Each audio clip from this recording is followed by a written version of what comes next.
Սահմանված ժամից երկար պահելուց բացի խոսքը գնում է մոտ 50-50-ից ավել անձանց մասին։ Նաև անհամաչափ հարկադրանք է կիրառվել, նաև խախտվել է անձեռնմխելիության իրավունքը բնակարանի, այդ խախտումների մասին հետագայում կբարձրաձայնենք։ Համոզված ենք եւ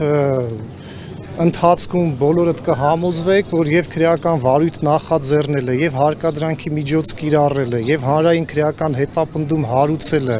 ինչպես նաեւ մեղադրանք ներկայացնելը կրում են բացարձակ ապօրինի բնույթ եւ ինչպես Սամվել Կարապետյանը հայտարարել է վարույթային գործողությունների ընթացքում աբսուրդի ժանրից է։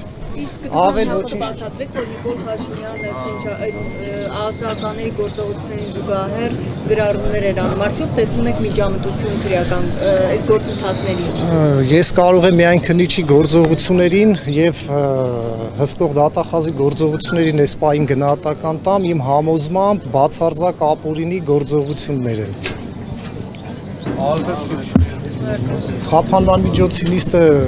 ժամը մենք չգիտենք, հերթապահ դատարանը Ավանի նստավայրն է,